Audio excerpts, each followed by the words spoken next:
Dans le cadre justement de cette deuxième journée d'engagement patriotique et de participation citoyenne, notre rédaction a choisi d'aller à la rencontre de Jeanne Lompo, un cas d'école dans la promotion du consommant local. Son domaine de prédilection, le tissage et la commercialisation du faso d'Anfani. L'aventure dans ce secteur a commencé dans les années 87. Son activité est devenue aujourd'hui une entreprise du nom de Faso Botex, spécialisée dans le tissage, la teinture, mais aussi dans la formation au métier en lien avec le faso d'Anfani. On la découvre avec notre reporter Sayou Bassouri. Des tas de fils, des métiers à tisser ou encore des étoffes. Bienvenue à l'atelier de conception et de production de pain tissé Faso d'Anfani dénommé Faso Botex. Ici, l'on produit selon la demande au minimum 100 pains par mois.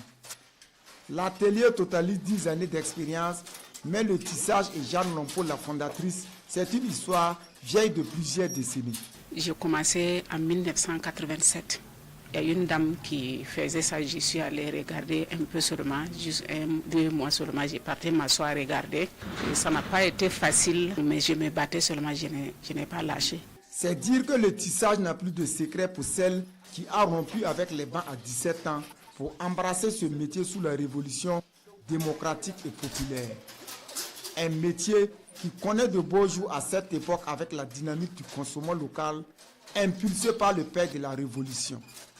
Seulement après la disparition du capitaine Thomas Sankara, l'activité s'est trouvée délaissée. Moi, je continuais à faire ça un peu. Je peux faire 1 an, 2 ans sans tisser, beaucoup de travail parallèle pour pouvoir m'en sortir. Mais je n'ai pas lâché. Je tenais toujours à mon tissage jusqu'à ce que j'ouvre l'entreprise en 2015. Un rêve qui se concrétise pour Dame Lompo.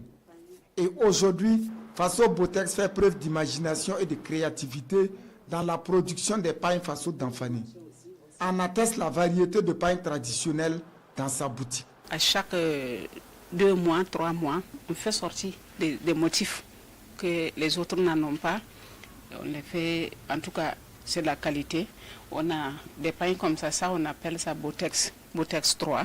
Pains gourmandiers, nos créativités, les pains salades, gang la pelga, godé, tu vois, pain samon, tout ça là. Quelqu'un peut venir avec son motif aussi. Et on travaille beaucoup sur les motifs commandés. En plus des pains traditionnels, Faso Botex propose à la jeune féminine l'autre visage des sacs à main. Également dans les rayons des chemises, des porte-documents, des sets de table et des écharpes. L'entreprise évolue aussi dans la formation en tissage au profit des personnes vulnérables. J'ai appris à tisser des pains traditionnels, beaucoup de motifs, et puis apprendre à faire des teintures, des couleurs différentes. Et je sais que l'autorité burkinabé peut m'aider à mieux faire pour ces personnes-là. Depuis 2015, date de sa création, Faso Botex a à son actif plus d'une centaine de personnes vulnérables formées au métier à tisser.